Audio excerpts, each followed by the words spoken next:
reintroduce you, and now we go live in a minute. Good evening, everybody, and good morning to our distinguished speaker, Elin. I'm so happy to see you here. I formally welcome Professor Elin Margaret Emilsson from Mexico to share her ideas and views about designing a curriculum for teaching and learning indigenous languages in Mexico, especially because Professor Emilsson has a diverse background. Most important is she is a member of the UNESCO Chair on Language Policies for multilingualism, and it is that through that chair that we came to know each other. I've interacted with her quite a bit. I'm very happy to invite you to India virtually and to my institute, Central Institute of Indian Languages, which is situated in Mysore, that is in South India. I'm sure one day you will get a chance to meet us here in person. On behalf of the institute and every one of you, I welcome the speaker and eminent scholars like Professor Sachdeva, dear colleagues, ladies and gentlemen. I'm sure it's going to be a wonderful evening with Professor Emilsson. I now request Sri Sujay Sarkar, my dear colleague, to introduce our distinguished speaker and moderate this session. Sujay. Yeah, thank you, madam. Good evening, our director, Professor Shailendra Mohan, Dr. Elin Emilsson, Professor Umarani, Professor Sachdeva, and other distinguished guests with us in Google Meet and in other social platform. I'm really happy to be here with all of you and to introduce Professor Elin Emilsson.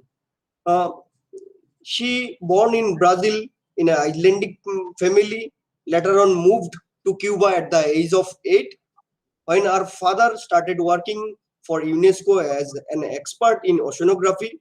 For the same reason, Elin moved to Mexico, where she completed her high school and has been residing there. She holds a Bachelor of Arts degree in Anthropology and Linguistics from Brandeis University, Waltham, USA. A Master's in Latin American Studies from University of Mexico, and a master's degree in Language Science from University of Paris, with emphasis on discourse analysis. She has been working in the field of applied linguistics to language education since early 80s.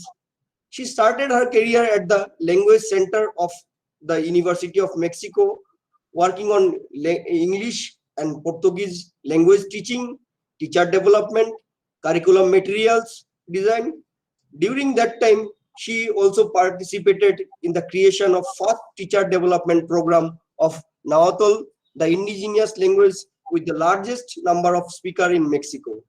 Currently, she holds a position at the National Pedagogical University, where she coordinates the Indigenous Language Workshop Program and participate in the development and teaching team of diploma course in Indigenous Language Teaching and Evaluation. As well, she is actively involved in English teaching and teacher development. In addition, she teaches Spanish as a foreign languages at the School for Foreigners. She has also worked in international education as a program officer for the Fulbright program in Mexico, literacy development at the National Institute for Adult Education, curriculum and material development for indigenous languages at the General Coordination of Intellectual Bilingual Indigenous Education, among other projects. She has published almost 14 language and literacy manual for at least in 6 different languages, as well as specialized article in the field of applied linguistics and discourse analysis.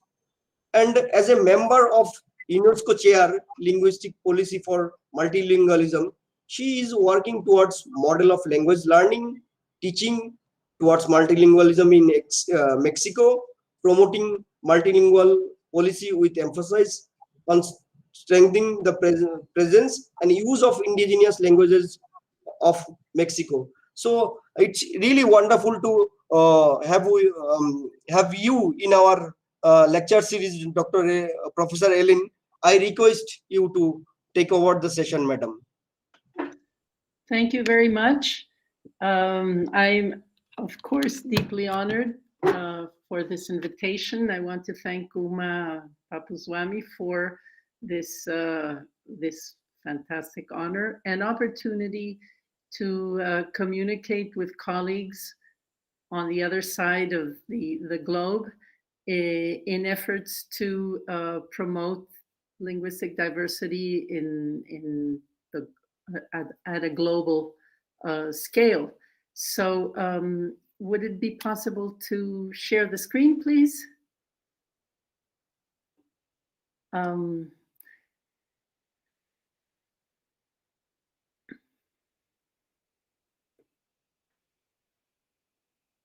Yes, so again, I want to thank you. I'm excited about this. This is a first, of course, speaking to India.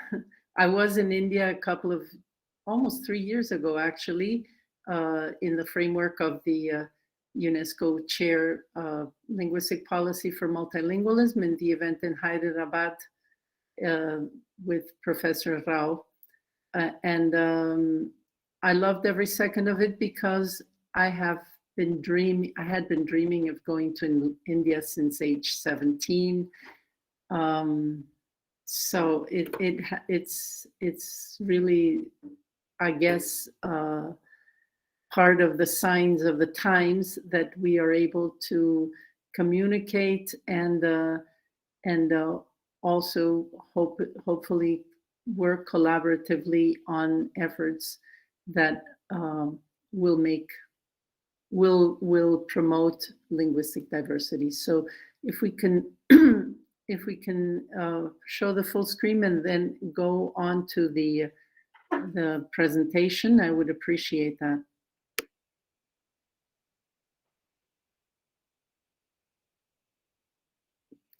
Could you please change the slide?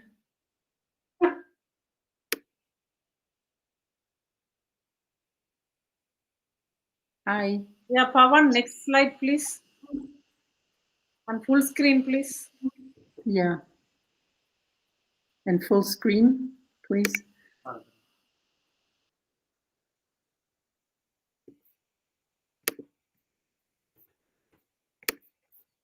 Okay, could it be a full screen, please?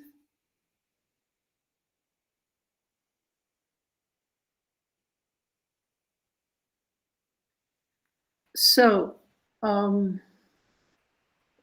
anyway, the presentation that I suggested to Uma is called Curriculum Design for Teaching. You can talk for a minute, like they're trying to read. Okay, yeah, so it's called Curriculum Design for Teaching and Learning Indigenous Languages in Mexico. I am placing an emphasis on curriculum design, although it's just one of the elements that I would like to touch on this evening for all of you, and maybe good afternoon to some other that are around the globe. I don't know. So let me see. Yeah. So the idea will be to first to give you a background information on Mexico and its languages. The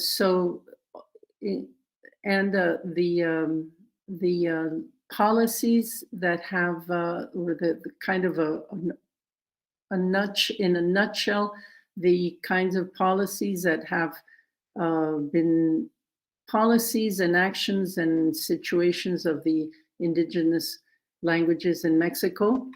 And then I will go on to work on show some examples and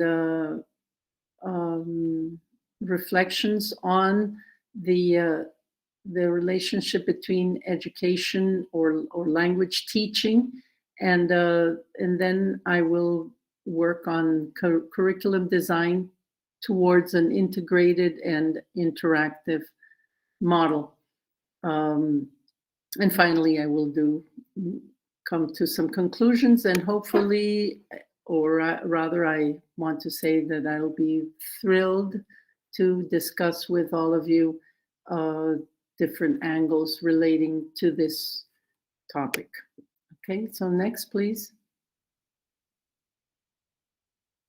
The purpose of this talk is to discuss the role language teaching can play in the process of strengthening the uses of indigenous languages in Mexico. Also, to reflect on the challenges posed for curriculum design along those lines. To link these processes to the possibility of UNESCO's sustainability goals, as well as UNESCO's goals for the decade of indigenous languages. As the high-level meeting minutes say, the empowerment of speakers of indigenous languages is the main point in the strategic route for the decade of indigenous languages, approved on February 28, 2020, at the end of the high-level meeting, Constructing Decade of Actions for Indigenous Languages. So next slide, please.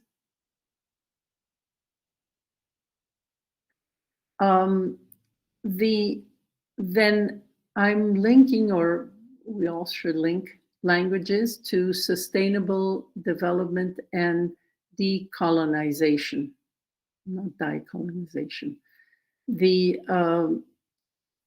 This is an important issue because in order for languages to thrive, languages and cultures, we need to be in the framework, in the general framework of an understanding and an acceptance of linguistic diversity, which I'm sure we can learn a lot from in India.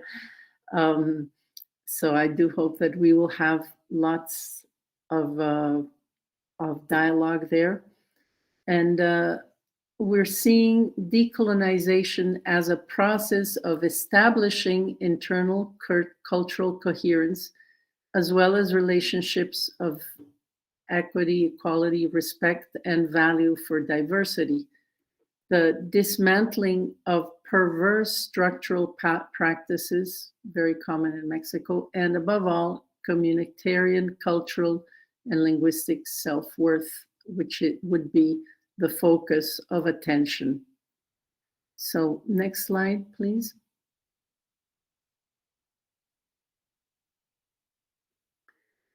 So just to go over, Mexico is, as you know, is part of the North American continent, and it has 68 indigenous languages, plus of course Spanish, and but this has been one of the big problems, and that has been addressed, and and a working definition has come to what is a language, and how you call them languages, what you call them.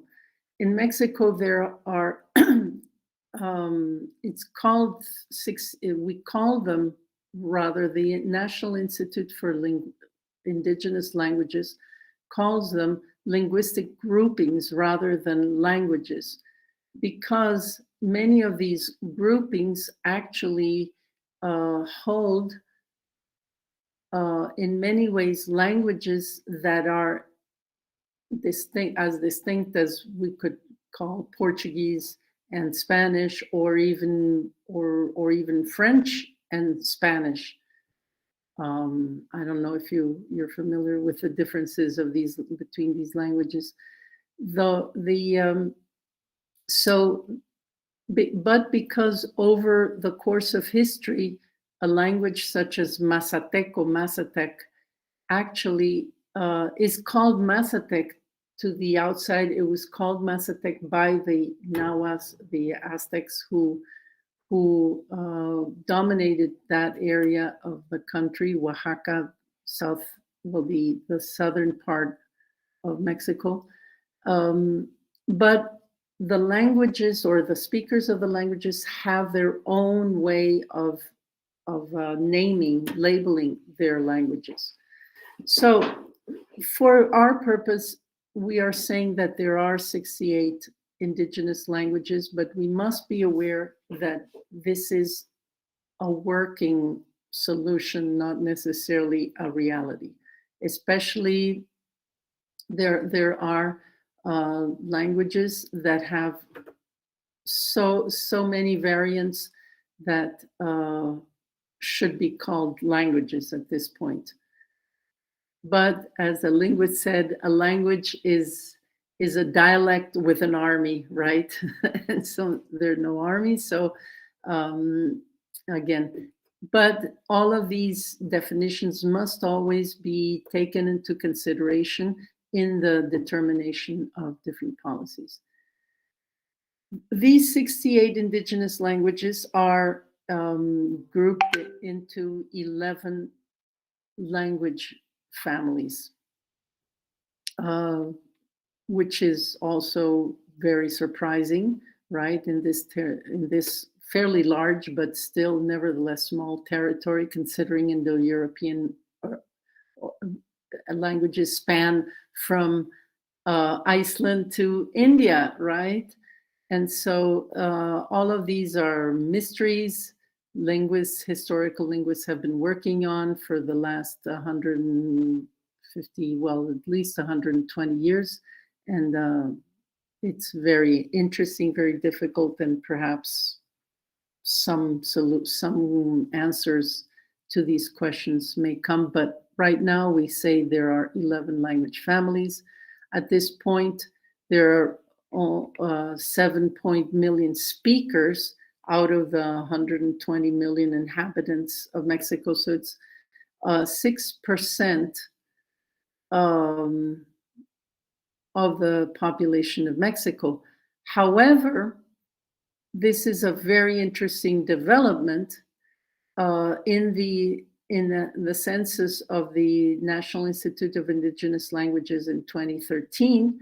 25 million inhabitants consider themselves indigenous, regardless of whether they live in indigenous communities or not, which is an indicator of the fact that the government and in general, there has been a movement to enhance the worthiness of the linguistic diversity and the origins of the speakers of Mexico after a long time of downgrading them. Okay, so next slide, please. So now I will go on to briefly outline, just so that you know where we are at present, and have been sort of the language policies and the historical the historical points, main points or milestones. From 1521, we are actually commemorating the 500 years of the consummation of the people call them conquest, invasion, colonization of Mexico by Spain. And the colonial period lasted from that period until 1821. The War of Independence lasted from 1810 to 1821. And there are lots of interesting things that have to be remembered from this period, which is the fact that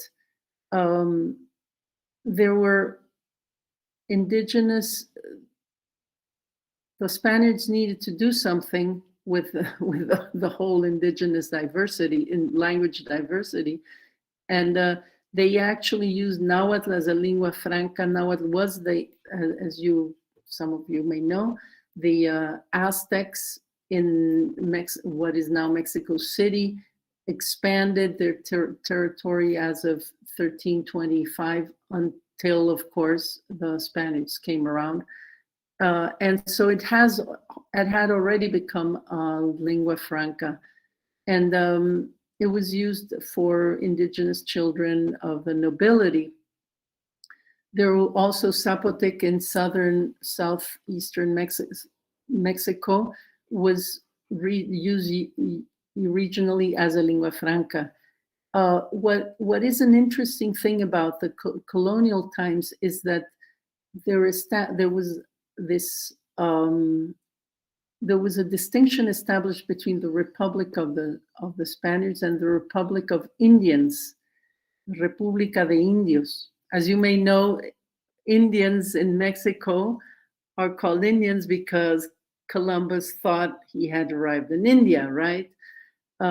Anyway, so that's another whole issue, the definition of indigenous, Indigena, Indian. Leave that aside for the moment. And it was a self-administered territories that provided tribute and could do anything as long as it didn't contravene Catholic norms, which meant that throughout the 300 years of the colonial period, there was a stability, a linguistic stability in areas of highly populated by indigenous peoples. Next slide, please. Then we come to the independence from 1821 to 1921, the revolution, strangely enough, 100 years later, lasted for 10 years. And during that time, the independence was highly imbued by all of the ideas and ideals of the Enlightenment. And so they thought it was important to impose Spanish under the principle of national unity. And Benito Juárez, one of the most important figures in Mexican history, Mexican president from 1858 to 72, is known for the laws of reform, the separation of church and state. He was an indigenous Zapotec, and he did not promote indigenous languages. He wanted to leave that aside, wanted the symbol of national unity would be Spanish. So that's what seems to be somewhat contradictory, right? But it isn't. Next slide, please. Then we come to the 20th century with post-revolutionary period, and it basically consisted of what we call Castellanización, Castellanization, where indigenous languages were to be eradicated. At the same time, there was an exaltment of the glorious past and an acknowledgement of cultural traits, and also the idea that there should be a balance in the square of the three cultures in Mexico. It's called the three cultures because it's indigenous, it's mestizo, and it's Spanish. There is in early 20th century, there was a conscientiousness of the importance of the equilibrium already. So in a sense, we could say that Mexico has, in general, looked for some kind of equilibrium, even though it is a very classist society, but it's not a declared classist society, nor a racist, nor does not divide people into races. In any case, nowadays we talk about mestizos and indigenous people, but the dividing line is also very, very thin. Oh God, I have to hurry. And then from 36 to 1994, there were some attempts at preserving and strengthening languages. There always has been, besides, there always has been from the government, but also Mexico is a country of a lot of social movement traditions and traditions of resistance. So in 92, there was a constitutional reform to define Mexico as a pluricultural nation. And well, over the decades, especially as of the 50s and 60s, the bilingual, bicultural education. And then there was an indigenous education subsystem established. But in 1994, the Zapatista Elin uprising in the southeast in Chiapas accelerated the reivindications of different social and political movements that were there already. But it really did, it was definitely a milestone in the establishment of different institutions and laws promoting indigenous cultures and languages. The National Institute of Indigenous Languages was established in 2003.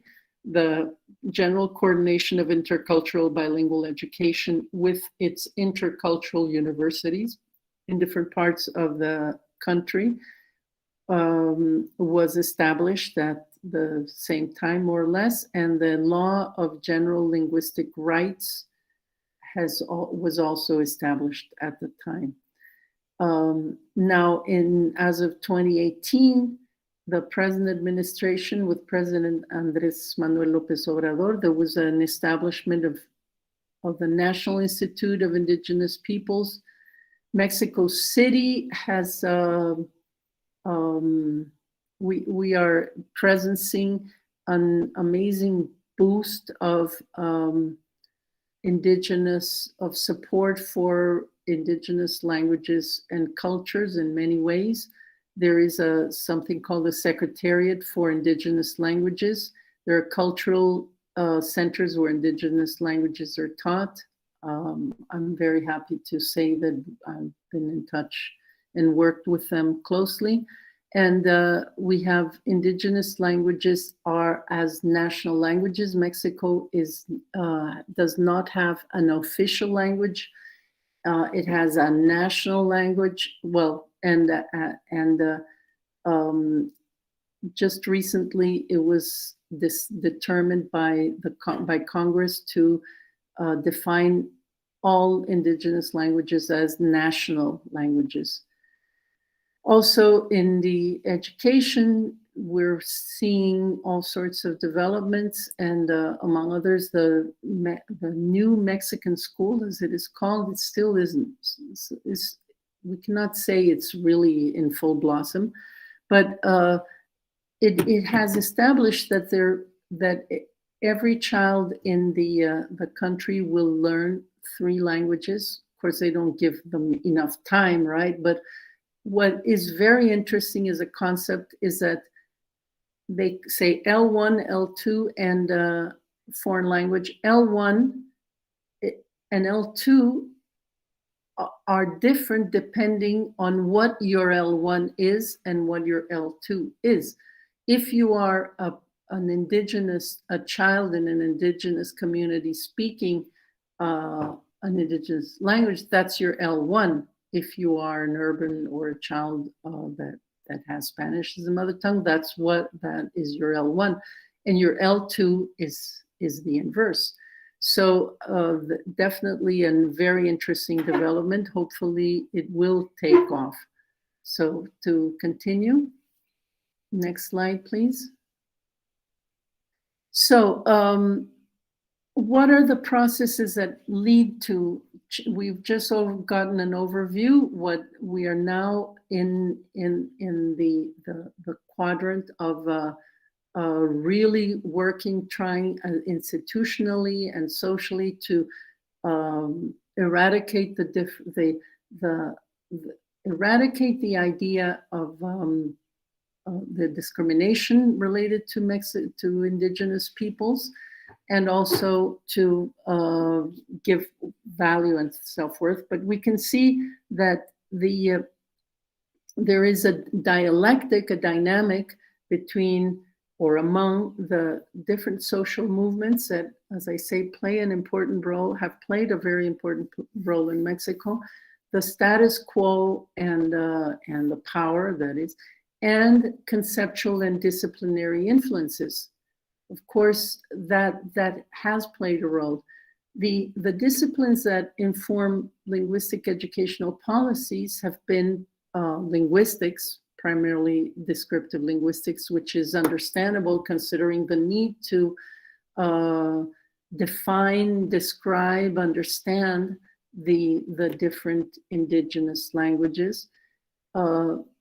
The disciplines having to do with language policies and erosion and language loss studies, which will fall under, well, it's a kind of applied linguistics, but not related to language teaching. Pedagogy and educational psychology and anthropology. Anthropologists, anthropology is a very, very live discipline in Mexico. The School of Anthropology, the institutes of anthropology are very, very productive and play an important role in the conceptualization of aspects having to do with culture and of course inform different policies and educational policies related to Indigenous groups. Next, please. Next slide, please. But one thing that I would like to point out is that, which is what I have been sensing, working on in the past 20 or so years, is that applied linguistics, as we know, as you have seen, I have my background is very much within the framework of applied linguistics and working with English.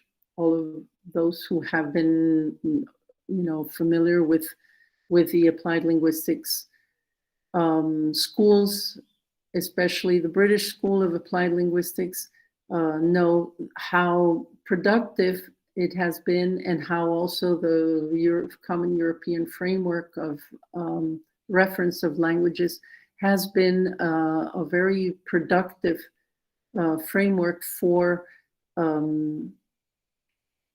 establishing conceptual frameworks to work with Indigenous, to work with language learning and teaching processes.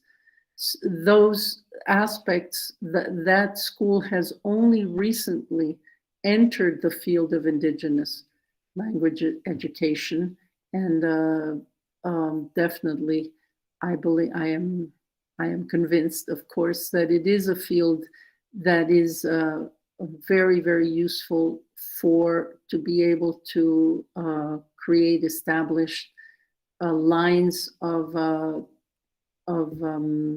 that will detonate processes of language learning and teaching.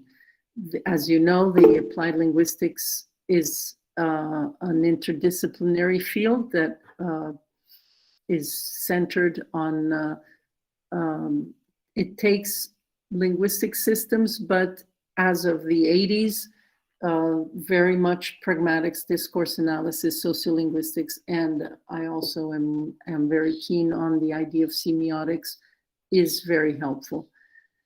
And of course, studies in language learning and acquisition are extremely useful and important, and has been kind of a subdiscipline that has not informed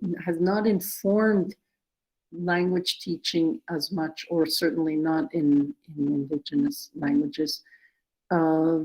So these different subfields inform curriculum design, methodology, teaching techniques, materials design in the framework of what we're now calling communicative, intercultural, and the symbolic approach.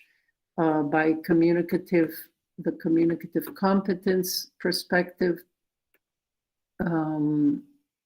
developed in applied linguistics, with especially taking Canali and Swain's model, intercultural as in Byram, but also we've been feeding or informing ourselves with different developments in Mexico, and symbolic as in Claire Cramsh's idea of symbolic competence. Those, I believe, are very strong conceptual frameworks that enable us to understand and suggest good, solid ways of working with teaching indigenous languages. Next.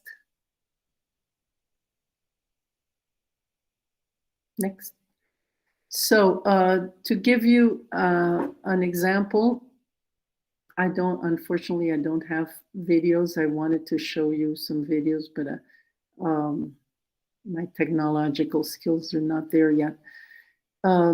As I mentioned in the beginning, in this boom of initiatives in the early 2000s, the General Coordination of Intercultural, Bilingual, Indigenous, Coordinación General de Educación Intercultural, Intercultural Education, Intercultural Bilingual Education, sorry, it's a very long, Indigenous, General Coordination of Intercultural Indigenous Education. To give you an example, I was working for a curriculum design for telesecundaria, which is a middle school based on TV and media for different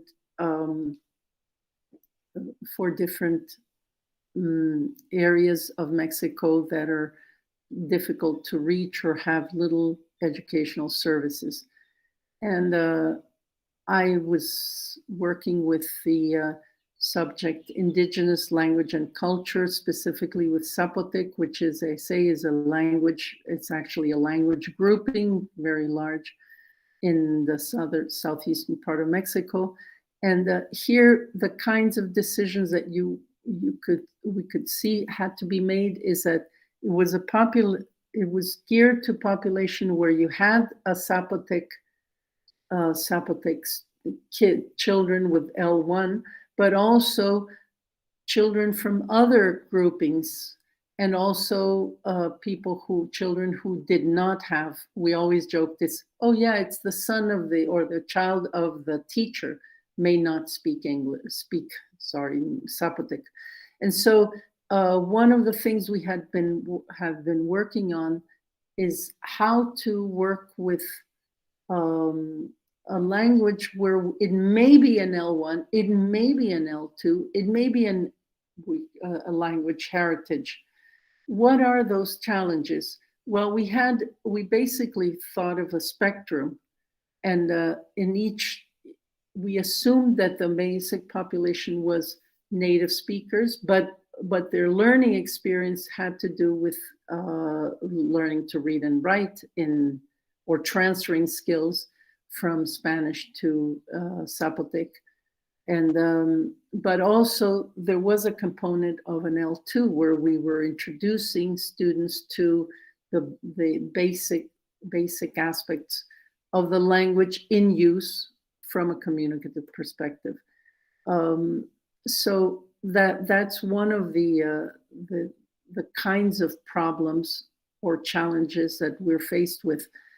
In the process, one of the design principles was to, in order to create the program, we had to ask, I wasn't involved in this, but my colleagues had to go to the communities and ask. And one of the main questions in this process that I feel was really interesting was, from your perspective, what are the salient aspects of the culture that you believe should be preserved and should be known by others, should be shared by others? And so members of communities were asked that, and the institution compiled all of the information, and the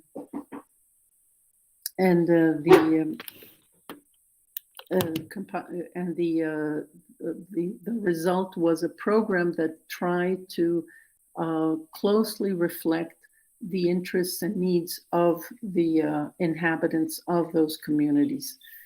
And one of the concepts that was developed is called the nodal points, which are the central aspects of the culture. And in those, I want to give you an example. Among those nodal points, one of the things that came up was something called the Bilingual. The Bilingual, I said, what is that Bilingual? And so I asked the person who I was working with, who is a Zapotec speaker, he said, oh, the Bilinguals are the elderly. And I said, oh, that's strange. Why? Oh, that's interesting. Why would that be? And then I asked my colleague, when was the first time you heard the word Bilingual? And he started thinking, and he said, oh yeah, when I was a kid, I was working in the field with my granddad, and I hit upon a piece of something, and it was actually a piece of ceramics. And I showed it to my grandfather, and my grandfather said, and I said, what is this? And he says, oh, this is from the Bilingual. And then, of course, I could see the connection between the elderly, but it was not the elderly as the granddad. It's the elderly as in the historical continuity of the elderly Zapotecs of the even not just pre-colonial, but long ago periods, where Zapotecs from the valleys of Oaxaca entered the mountains of Oaxaca. So to me, it became very clear that it's extremely important to take more of a semiotic perspective, because that helps us explain why the Bilingual is such an important part of a culture. And it goes way beyond just the vocabulary and the grammar, right? So that was an experience in the CGIB, which was extremely enlightening, and showed me how important it is to be linking culture and language, not just as separate entities, not the system on one side and cultural systems on the other, but how to integrate them both. And here in the model, the curricular model at that time was seen as intercultural, and multicultural, because the idea, which I also believe very strongly we should continue working on, is constructing the local identity, intercultural, also seeing others, because very often, I don't know if that happens in India, but very often and there are mechanisms to strengthen that the barriers. Speakers of one language will have nothing to do with speakers of the other local language.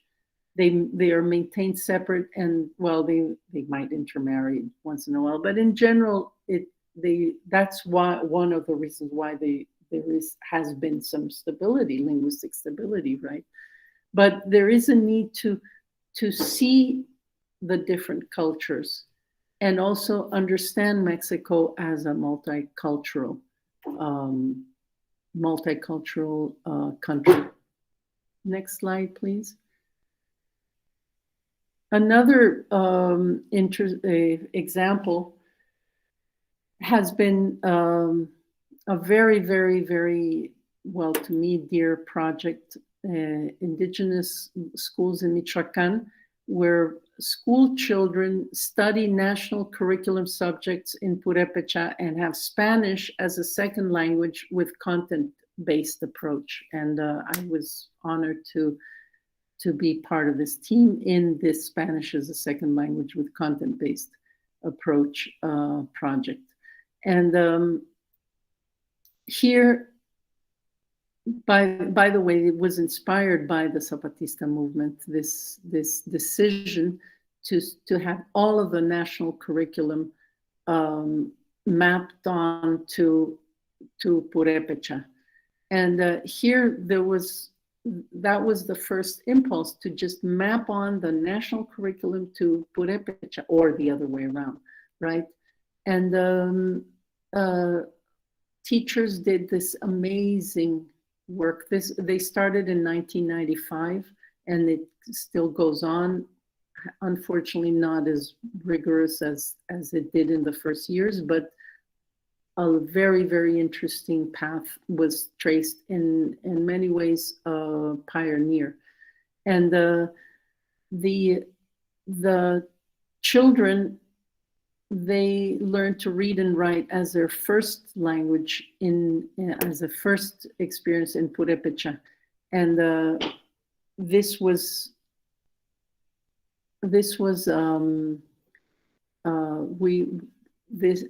group of teachers worked with a research team in the UAM, in one of the universities, and our colleague Rainer Enrique Hamel, who is a member of the UNESCO chair, has been headed this project, the academic side of the project, and we worked very closely, which is one of the strategies also that we believe very strongly. Curriculum design must always be worked on in an equilibrium with the participation of specialist academics, preferably from the communities themselves and the community. And here, this was has been a very, very interesting and productive process. And I could see that teachers who worked on this were very, very aware of the need to have a clarity on when to use Spanish and when to use Purépecha. And an example that I remember I got very excited about was how the teacher, he was teaching nature, he was teaching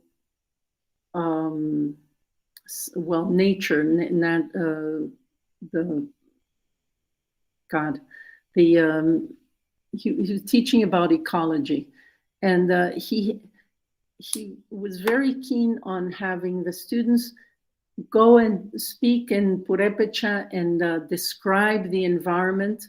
But then when it came to discussing the concept of medio ambiente, environment, he decided to use that term, even though he could translate it into Purépecha in Spanish, because he could see that the academic term environment, needed to be set in the conceptual world related to ecology and environmental studies. So those decisions apparently very might seemingly arbitrary are actually very strategic and also something that should be taken into consideration. Another, how am I doing, Uma? Not You're fine. You're fine. Please go ahead. Okay. Yeah. To continue. Yes. Yes, please. Yes. So here, this is another example. I'm giving you these settings to show you the richness of the need to make decisions about curriculum design or where they are coming from. Here, this is an experience. This is what we're actually doing now at the University of the Pedagogical University. The picture that you see here, I love it. It's totally intercultural, right? Because you have our little friend here, wonderful Indigenous Mije Ayuk student, who with this beautiful reggae T-shirt, right? And he was a student of the licenciatura of the bachelor's degree in Indigenous education. And he was working with us in the workshops. And precisely, I was trying to implement this approach of cultural, communicative, intercultural, and symbolic systems. And we were seeing how, well, the basic thing is that this kid actually became a very good teacher. We were saying, okay, how do you greet in Mije, right? Hello, how are you? No? And then he started discovering on his own the complexity of a greeting in Ayuk. And he came up with this scheme, as you can see here. You have the representation. It turns out that in Mije, you greet differently depending on the time of day, as you can see. You also greet differently depending on the relationship you have, whether you're the uncle or, well, everybody are family members, even though they may not be family members, but age is a very, it's very sensitive, not only in Mije, but in most indigenous languages of Mexico. And also, it's kind of amazing. You greet differently depending on whether you're going downhill or uphill, because the Mije region is a very, very mountainous. So we've been doing this for the last 6 years, and we're students who are not trained as teachers. We give them certain bases, and we get fairly good results because, as I say, we're being informed by pragmatics and sociolinguistic perspectives, and also, of course, like language acquisition and pedagogic ideas, right? And they seem to be working quite well. And here you have a situation of indigenous languages as additional, as a TESOL, teaching English to students of other languages. It would be teaching indigenous languages to students of other languages. But of course, you have students who are also heritage speakers or who are interested in recovering their identity. So can we continue?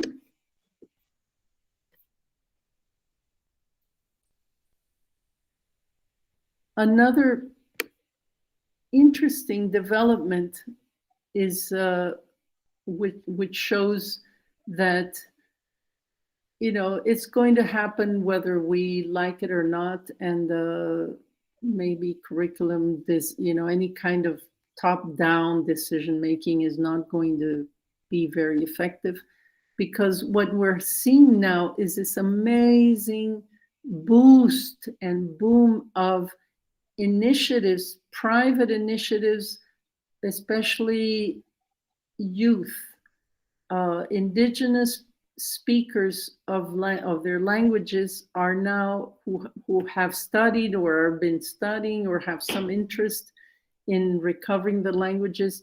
They are offering courses online. I've been starting to document this, and we're working with their conceptualizations of what it is that they're teaching. Mostly, but you see, all of this is, we have Nahuatl here, we have Maya, we have Tzotzil, we have Nahuatl, yeah, I already said that, Ñañú, Ñañú, which is in the state of Hidalgo. Anyway, this amazing boost. I run, or I have a little Facebook page called Language Rain, Lluvia de Lenguas, and the amount of people wanting to join, and they also say, oh yeah, I'm a speaker of a language and I want to learn more about languages. There's a real wake up of the interest and agency in language teaching. And if these are private initiatives, and they actually charge a little bit, but they do charge, or not always. Some are free, and so it's obvious that there is an interest, and I'm starting to document this. The kind of, I've been looking more or less into what they do, and it's basically grammar based with some contents. Again, I feel that I keep on like, I want to talk to these people because I think we can do a better job. In any case, it's still, what's important is the fact that you have all these personal, not private, but personal and sometimes collective initiatives. There are lots of also groups, collective groups. Mexico is also a country with a collective tradition, which in many ways is an indigenous framework. So we can continue.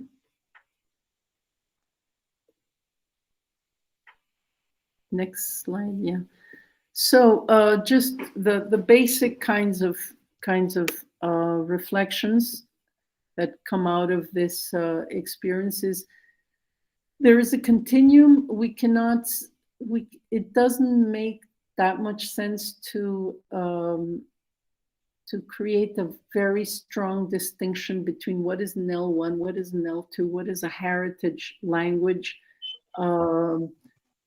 because of this constant continuum. And my experience in Mexico is that maybe it is part of Mexico, the way Mexican nature, I don't know, but it doesn't make that much sense to compartmentalize. It's just, let's work with, yes, my perspective is, no, continue with previous one. Yes, it is, we should be thinking of people who are not speakers and who don't know and want to get the basics, but we should also assume that there may be all sorts of multi-levels, and curriculum design should take into account. We should also, as you notice, there were different, the few examples that I showed, the different spectrum of situations of immersion, and how much do you just send somebody and let them thrive, and how much should you do language, how much language teaching should you do? Of course, there are experiences all over the world in schools where nowadays, especially in the US, I know of the US, the CLIL and the CBL, content-based language instruction, are strong, and that helps a lot. Jim Cummins, as some of you are familiar with, from Canada, he's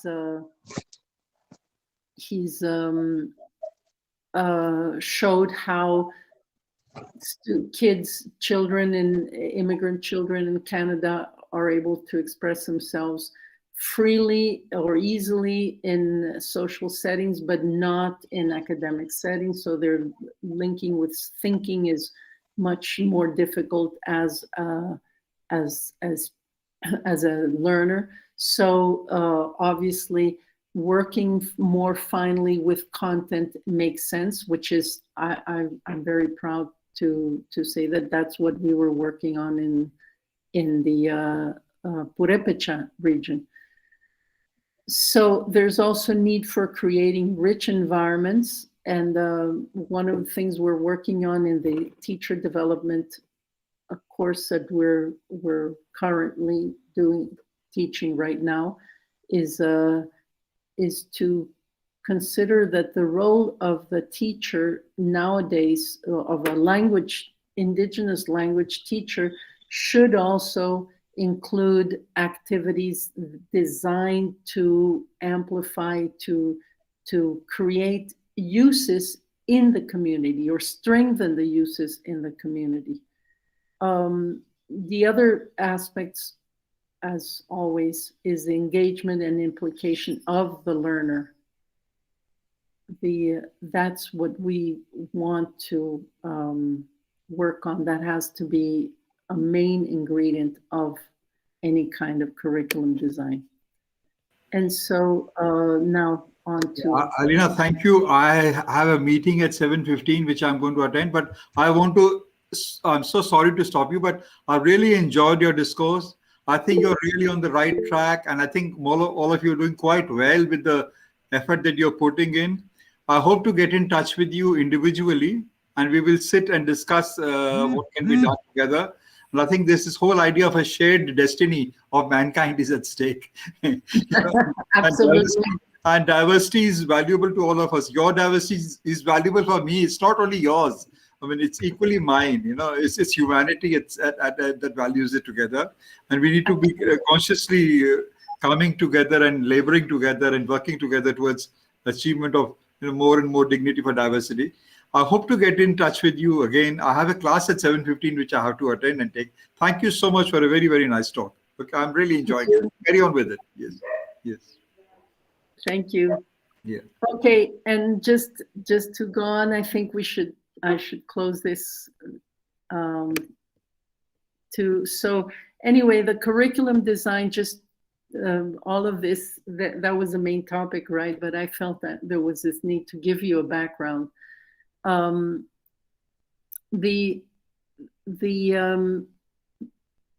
Basically the idea of actually there should be an arrow going from review and consider it and to an exploration.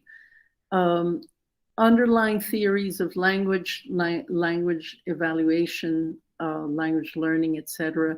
What kinds of needs, what kind of setting, the purpose, profile of student, role of the teacher, registering of language and teacher development. All of these have to be taken into consideration in curriculum design. And then the preparation and execution. As I say, communicative, intercultural, and symbolic approach is, in my opinion, the way to go in terms of, I'm placing an emphasis also on symbolic, because one of the main, among other reasons for strengthening languages, the diversity of languages, is the different ways of looking at life and approaching the world. And so it is not enough just to think of structures and vocabulary and phonology. And nor is it enough to just say, oh yeah, different language functions.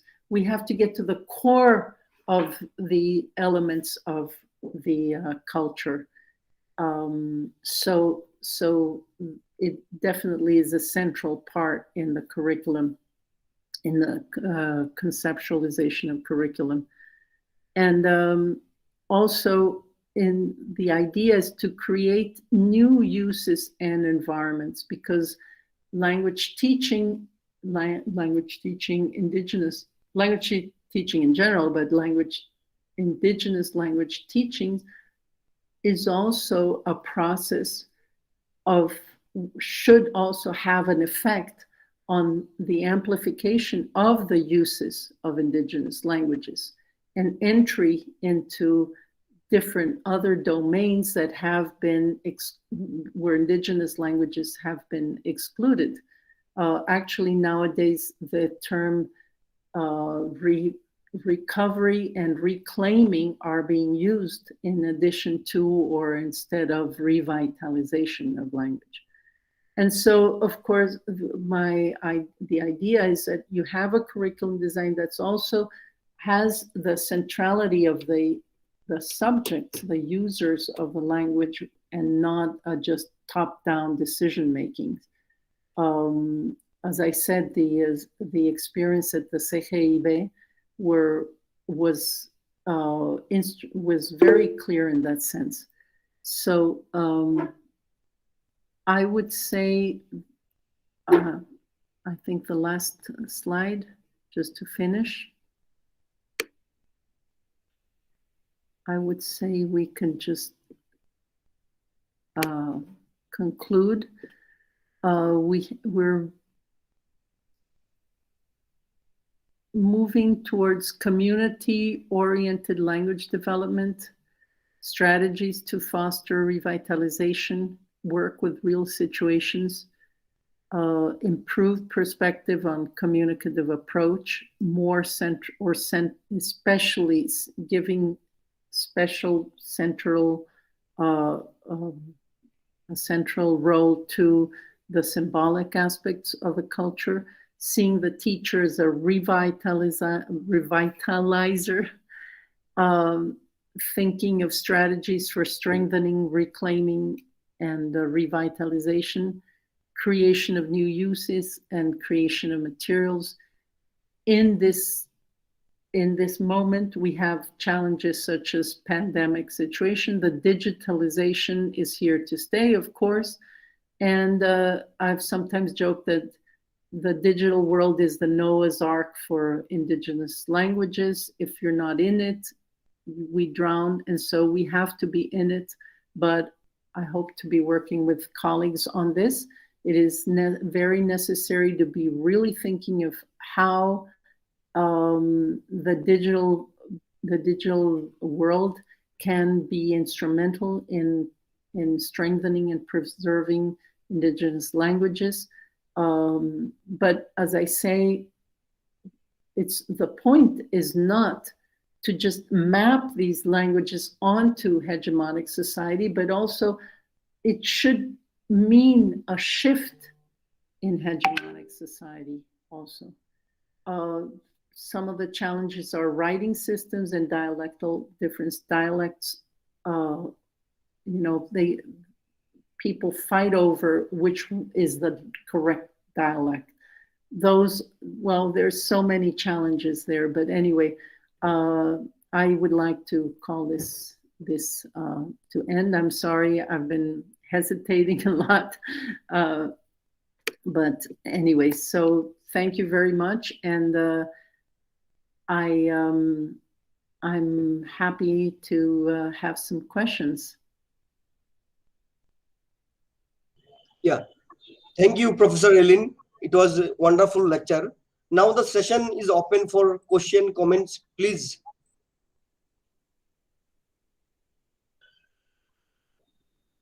If you have any question, you can type or you can raise your hand, please.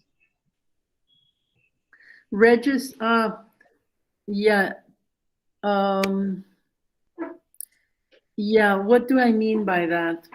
Yeah, I should have, I think it's necessary to develop that idea. Registering the uses of language, that's what I meant. There has been a lot of work in linguistics. Happily, it's good. Linguistics, descriptive linguists have done an excellent job over the decades. But there is a need to, and the way we're working with teachers, teacher development, is that they have to create, they become their own researchers. They become,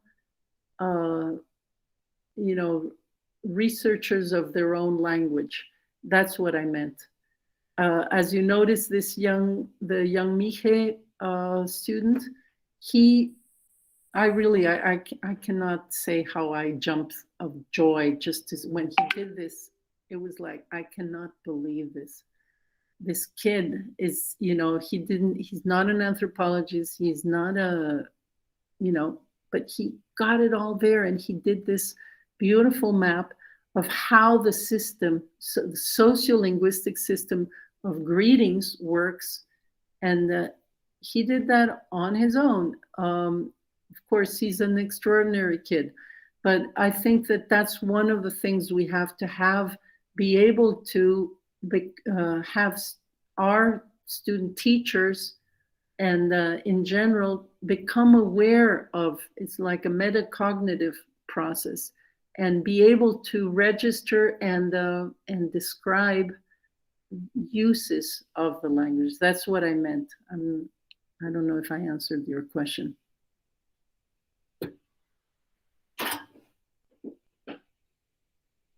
Any more?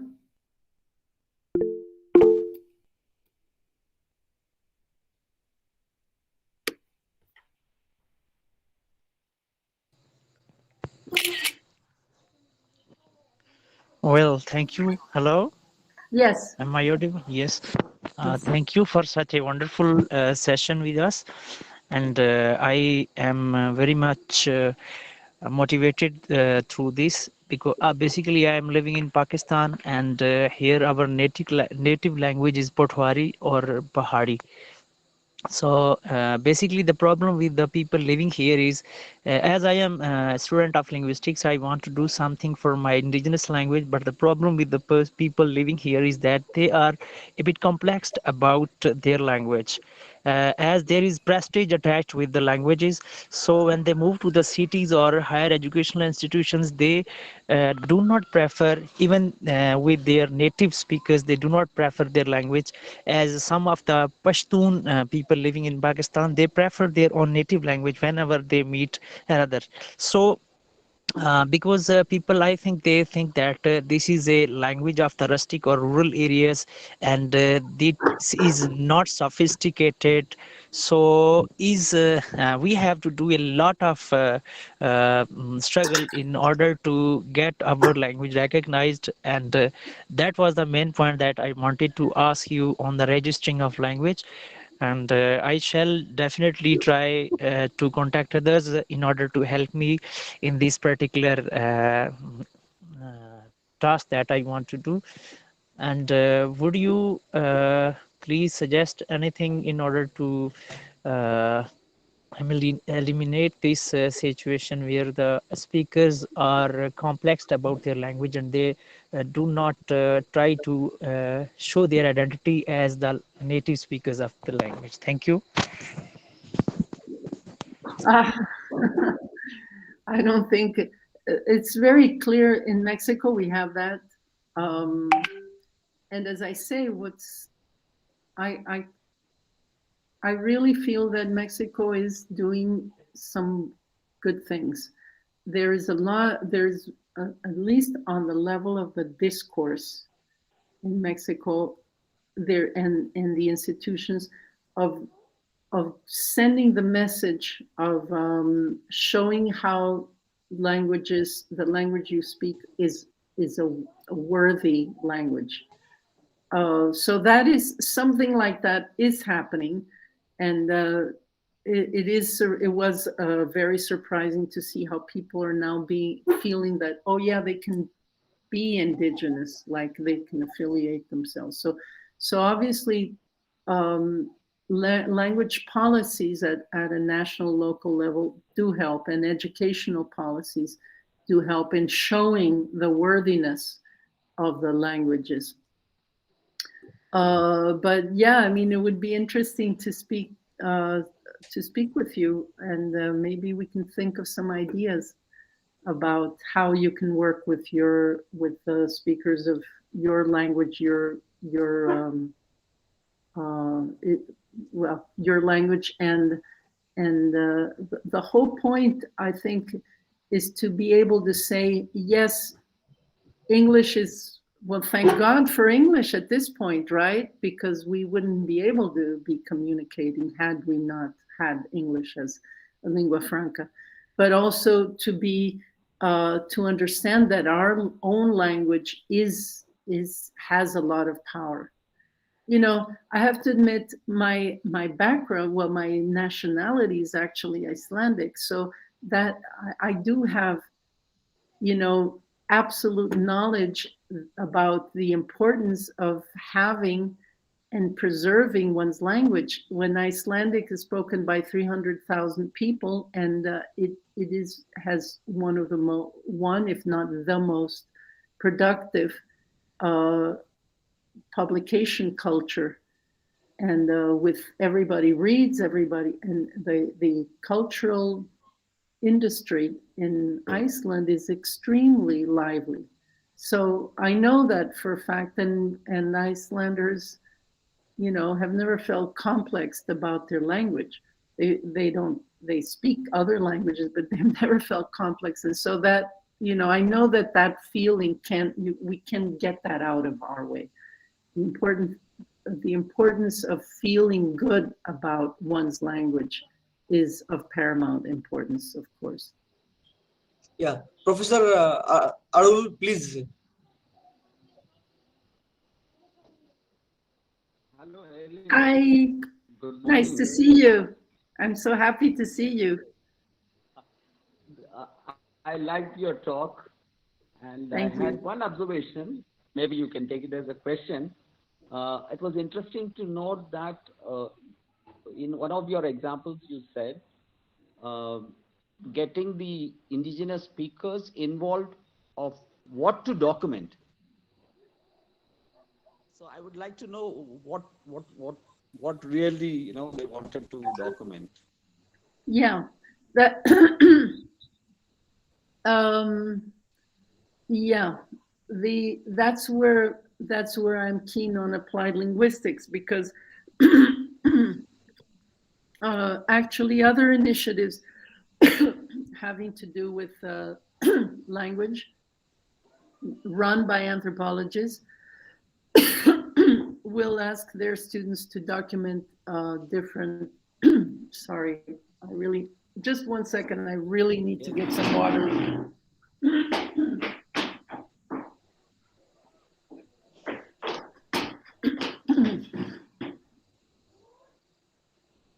Yeah, I'm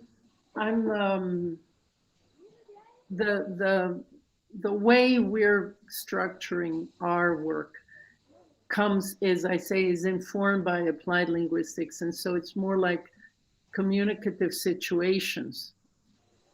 So you document how do you communicate the situations and settings, not just like how we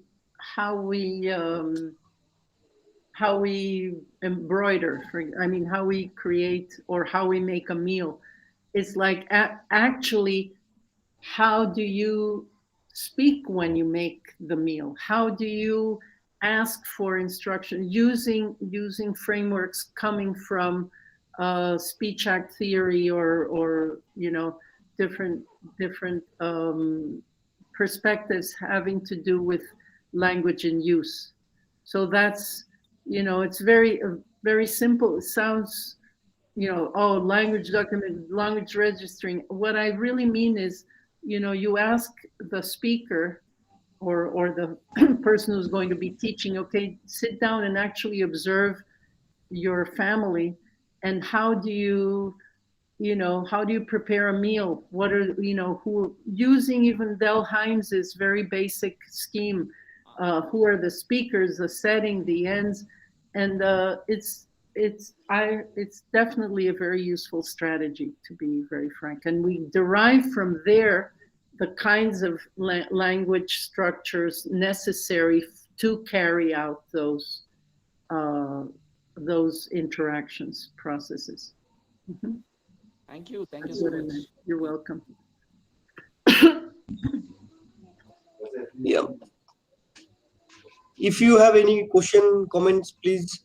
YouTube Purushottam ji commented it's really important to uh, uh, empower the minor languages. Yes. Yes. Anyone, please, any comments? You can raise your hand or you can just type the comments or question.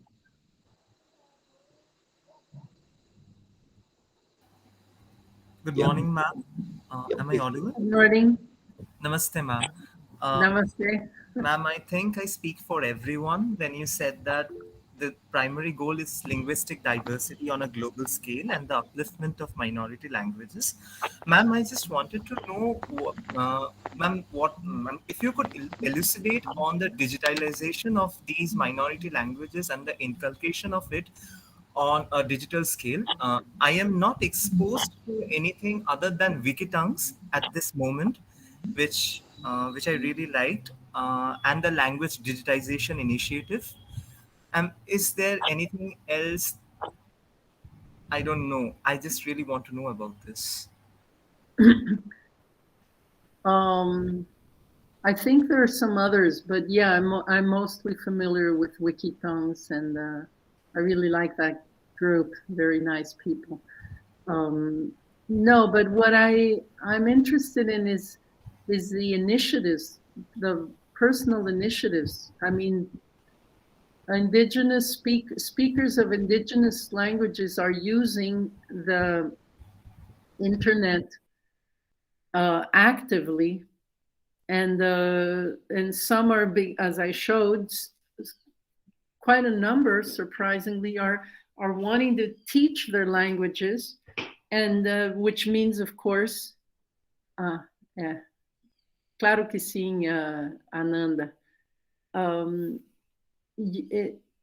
What was I say? Yeah, I'm very interested in that, and I hope to, through the UNESCO, chair this. One of our colleagues, Daniel Pimenta, I'm hoping that he will be able to help us with documenting and identifying the uses of uses, and how to encourage, and build the whole conceptualization on how to enter the digital world.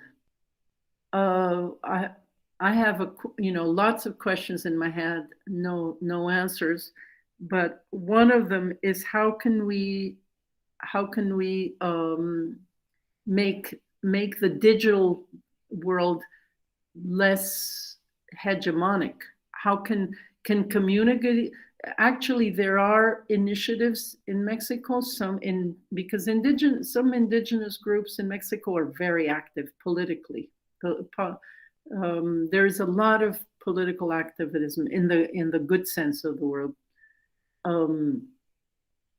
They're just not rabble-rousing. Very, very, very conscious political work.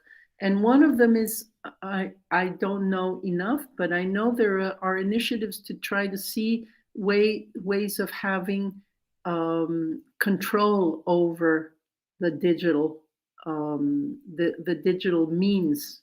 Mm-hmm.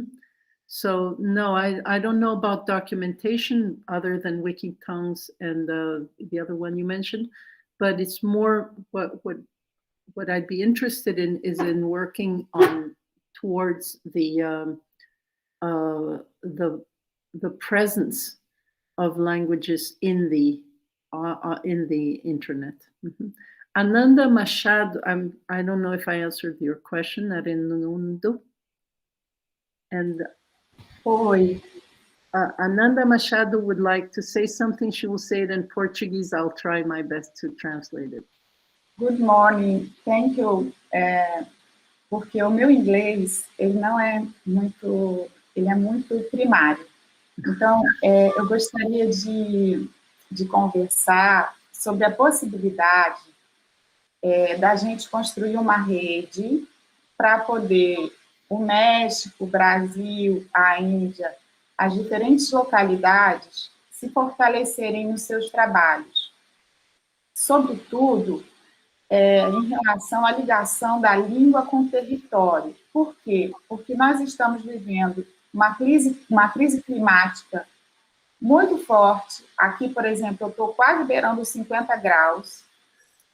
E eu acredito que esse trabalho com as línguas, ele reconecta as pessoas com a terra.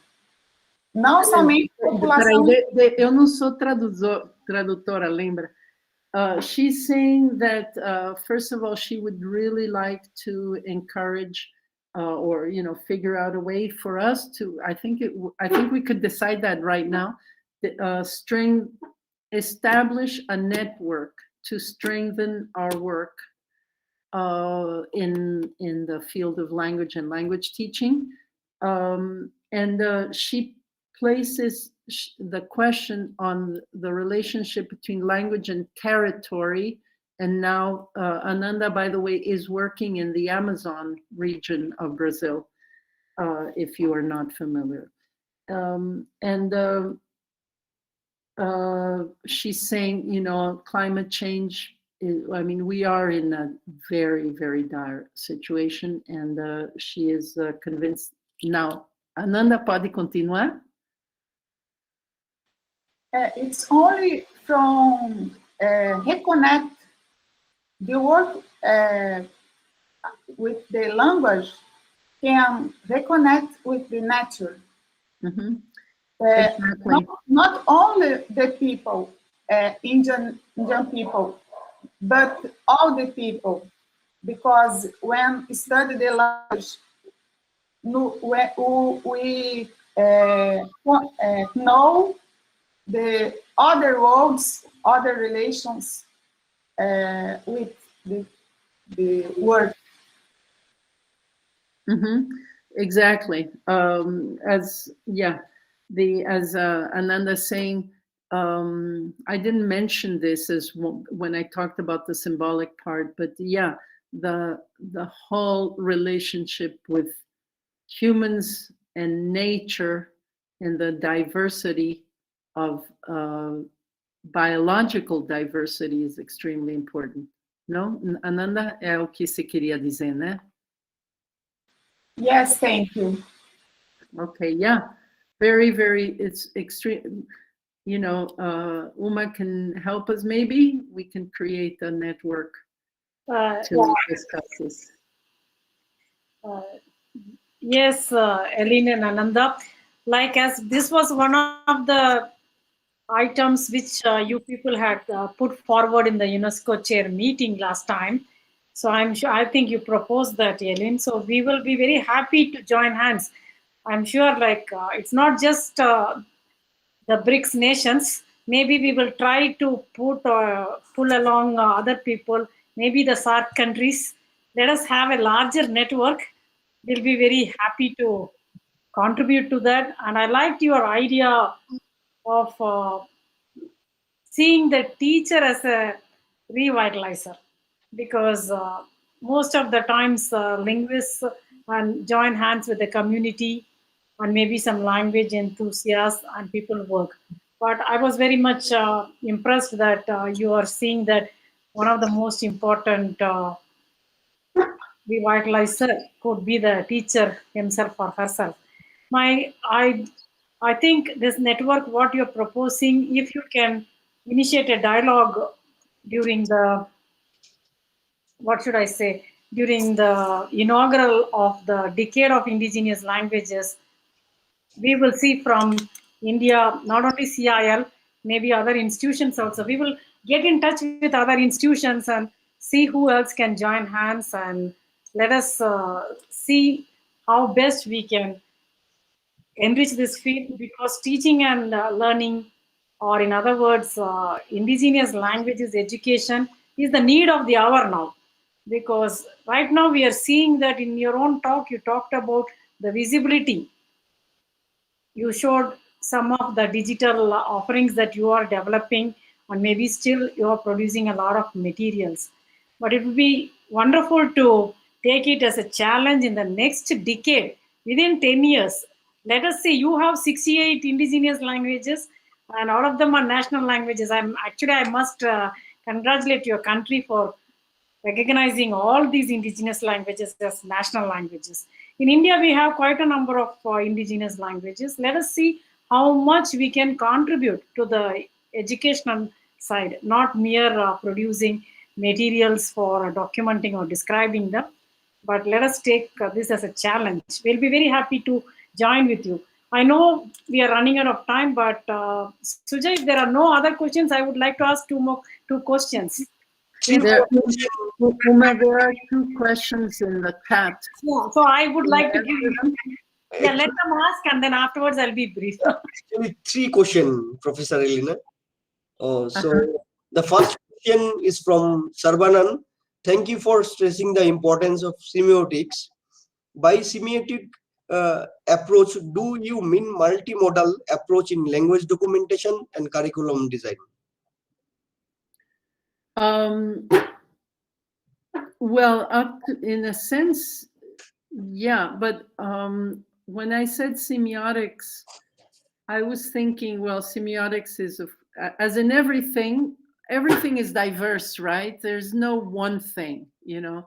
So semiotics is a lot of things, but I'm thinking one very interesting writer is Yuri Lotman, who coined the term semiosphere, which I find absolutely a powerful concept. The semiosphere is rather than the atmosphere, is the semiosphere, the world, the semiotic world in which we circulate, that is, of course, built upon or built into the language.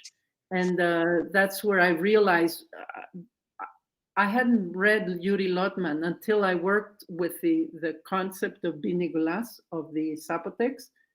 And then I started reading Yuri Lotman. I said, Yuri Lotman has it there, because the term was part of the semiosphere of the Zapotec, northern Zapotec speakers. It's the group of concepts that create this wholeness, this universe, rather than, it's not a universe, it's a semiosphere. So that's the main concept I was thinking of one of the main concepts I'm thinking of when I speak about the semiotic approach, but there are many others. But just in general, I have felt the semiotic perspective is very useful. I'm also thinking of a semiotic perspective for writing, because it's, in general, teaching writing and learning writing is so sign oriented and grapheme oriented, and graphemes which phonetically are supposed to have, there's supposed to be a one-to-one correspondence between phone and grapheme. And of course we know, well, let's just look at English.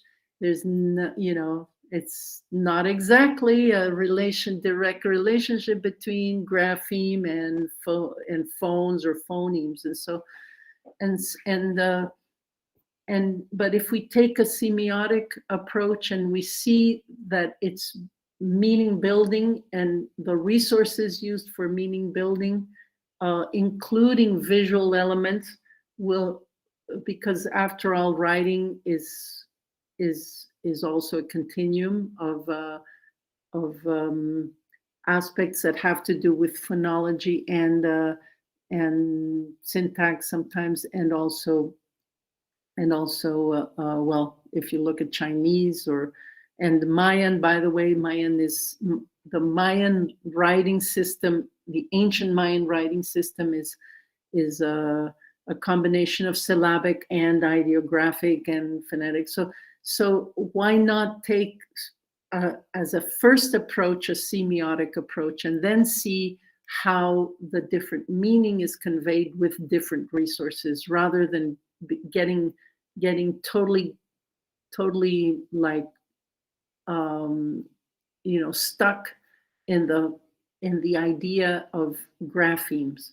So anyway, that's why I feel semiotics is definitely a field that is can inform us and help us to see better and have better strategies for language teaching and also teaching of writing. Sorry. Yeah, the second question is from Tanya. What should a teacher do if within the classroom there are both students that have indigenous language as their mother tongue, and some more learn the indigenous language as second language? Well, that's the Tanya. You have more of an answer. Tanya is my colleague. We worked on this beautiful project many years ago, and so we used to joke that we have to do materials that can teach themselves, and it was very difficult because we had that. And what do we do? I think we have to. It's one of those things.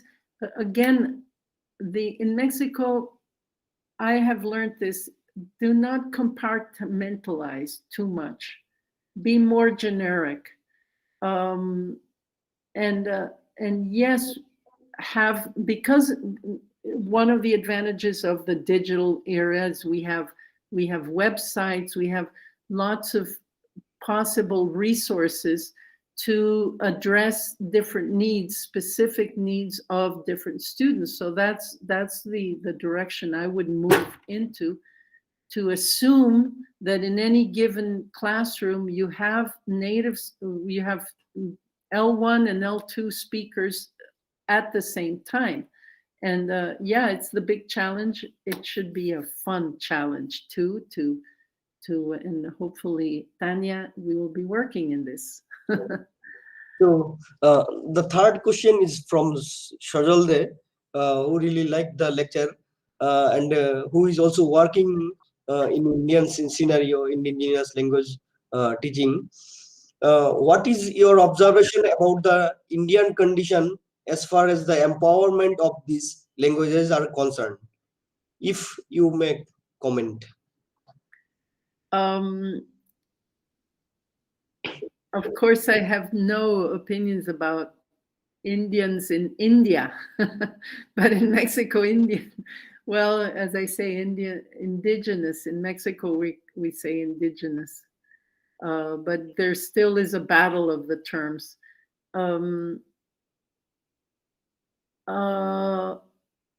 Definitely, I'm not totally sure what the question is. Mainly, he's asking about the Indian scenario to empower the tribal or indigenous languages in India.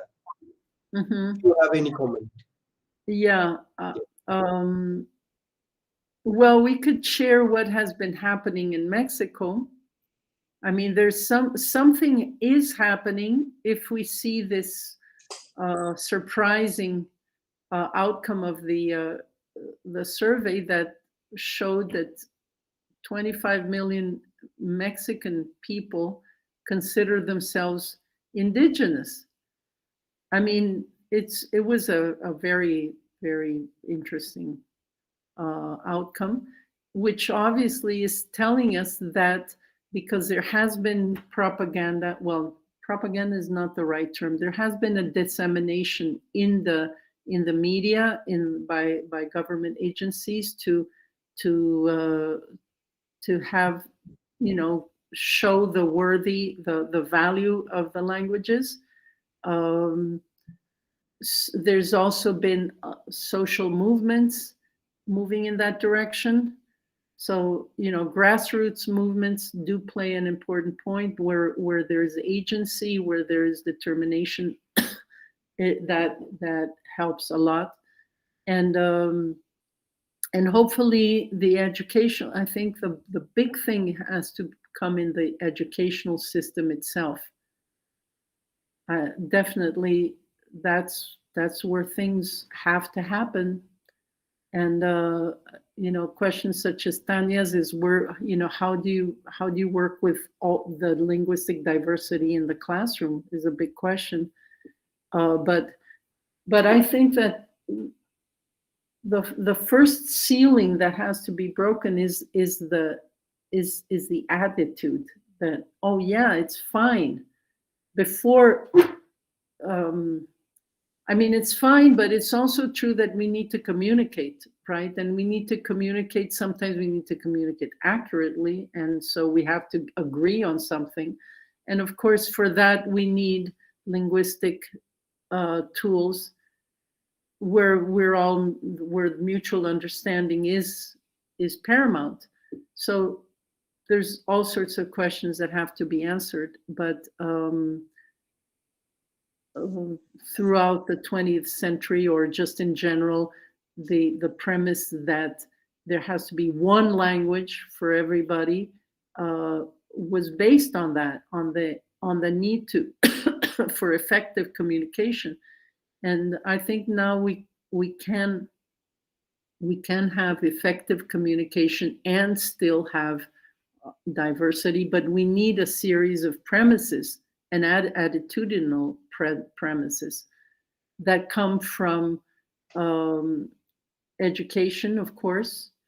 And I think there's also a very basic thing. There's a need to feel that you're not threatened by the other who speaks a different language from you, because that's what we've seen in places like the US or Europe, especially in the US, we see all these cases of, speak English, bitch, kind of thing.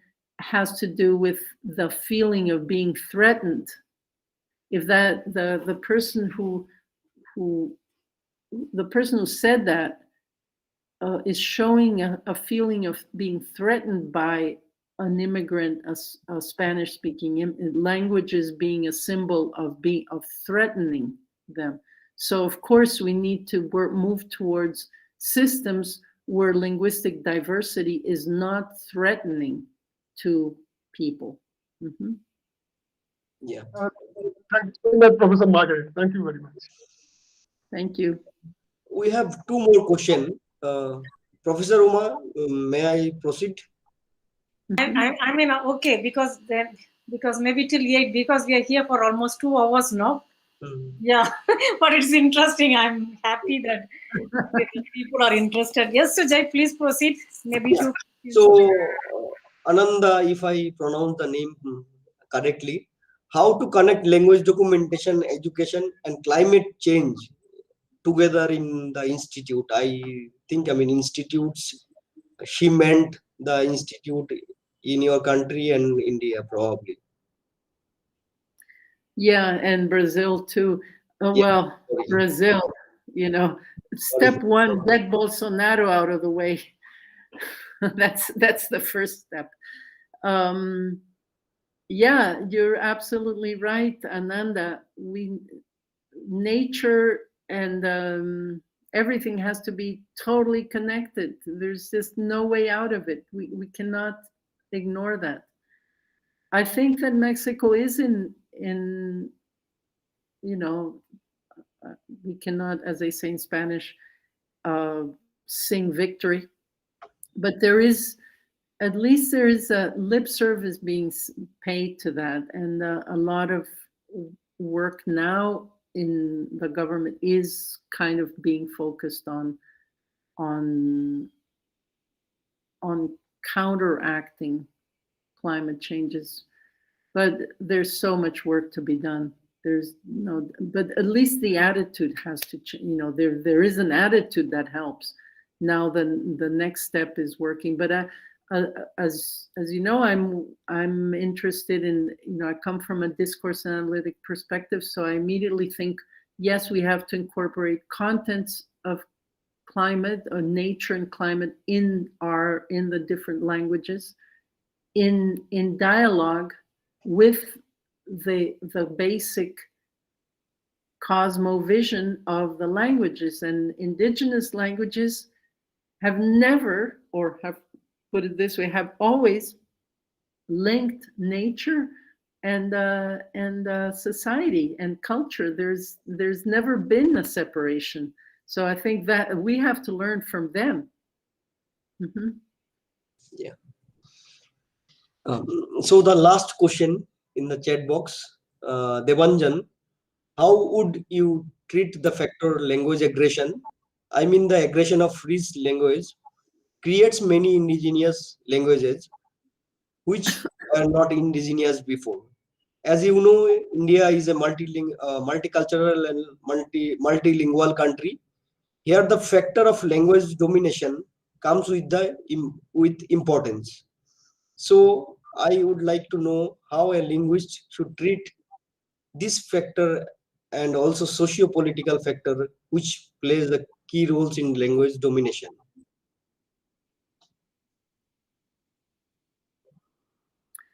I'm trying to understand, and of course I won't have an answer, but I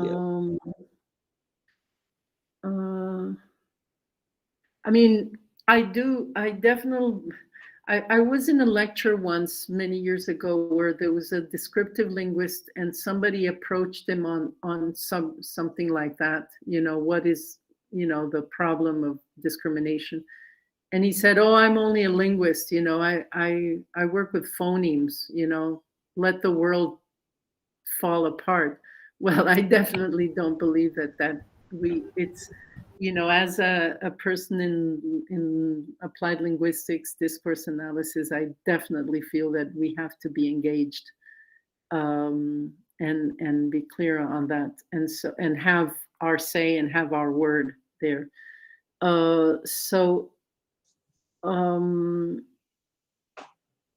And of course, linguists, we should be concerned, and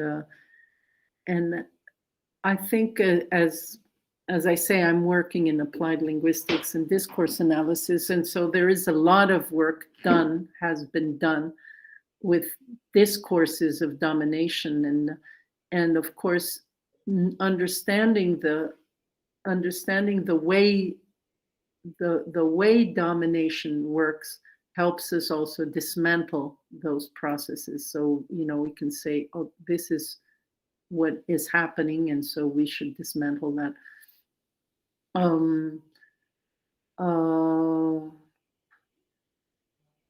So I'm not really sure how, you know, what else to say about this. But as I say, step one, I'm more interested in working with the for speakers to realize what an amazing thing they have in their hands. You know, people speaking these amazing languages with this amazing sets of world views, and downplaying it for Spanish in also situations where you know, where their knowledge of Spanish is very poor compared to their knowledge of their language. That's the kind of thing we want to like do away with. Mm-hmm. Not sure if that helped, but yeah, I think linguists should be concerned. We should not, you know, you may be a specialist in phonetics, or, you know, or cases or particular syntax, but we all need to be in this world right now, especially now. Mm-hmm. Yeah. So thank you, Professor Elin, and all of you. I mean, it was a long session. Now I request Professor Umarani to take over. Please, madam. Thank you, Sujay, for the wonderful moderation. Yeah, so I'm very happy and gracious, De Elin. nada. Yes, Nada. very lovely to have you with us this evening, and it was very nice to learn about the Mexican situation, and we could relate many things. Of course, since there was no time, we could not have more discussion. But I'm very much impressed that we are engaged here for 2 full hours and so many questions. I myself have 3 or 4 questions, but I'm not going to ask you right now because of the time constraint. I will write to you, but mine was more related to what kind of language policies your country has with regard to supporting indigenous education, given the fact that you are treating them as national languages. Do you have policies which give equal provisions for all these languages, or like what the other person just now asked, De Bajan Balau, is there any language aggression? Like, is there any way a bigger language eats a small language, or what is going on? What is there any such things happening in your Yeah, country? of course. There is a lot of everything. There's a lot of everything in Mexico. I know. Uh, So, we I- will. Yeah. So let us. I mean, I will write to you separately, or maybe talk to you over the phone.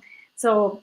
Yeah, and I think I will write an overview of the policies, and the national thing is a very extremely recent development, extremely recent. It's just maybe a month old or so, Okay. or 2 months old.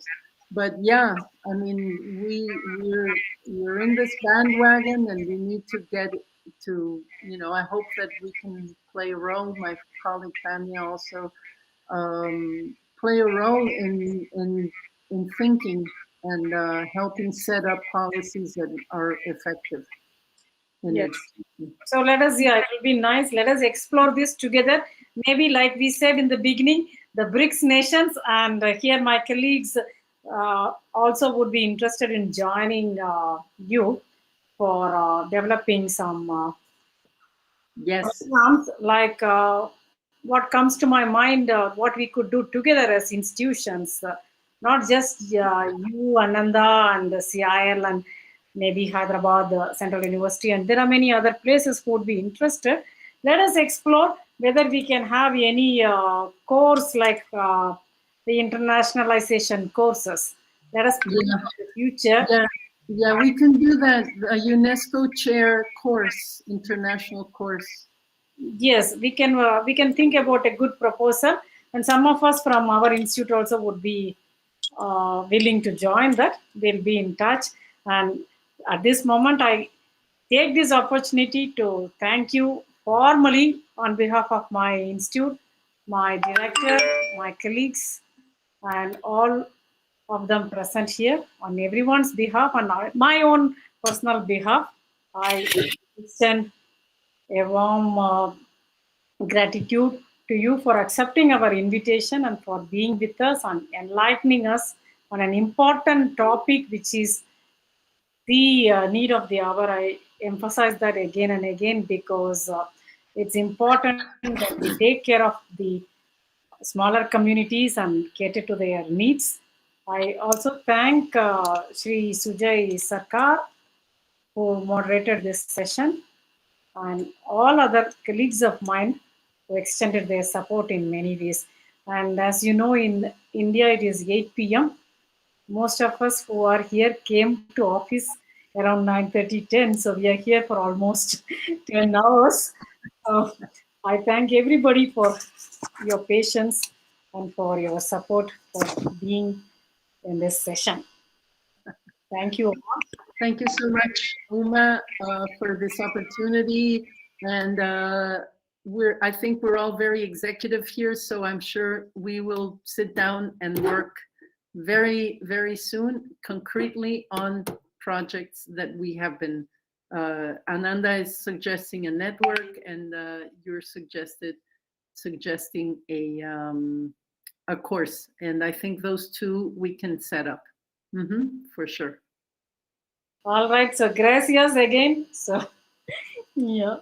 Bye. Thank you. You're welcome. Adios. Thank you. Thank you. Thank you. Thank you, Sujai. Bye, everybody. Adios.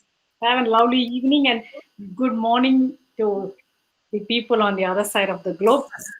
Bye. Now I can have breakfast. Oh my God, you didn't have breakfast. It's very late for you. So yeah, enjoy your Bye. breakfast. Enjoy your breakfast. Thank you so much. Bye.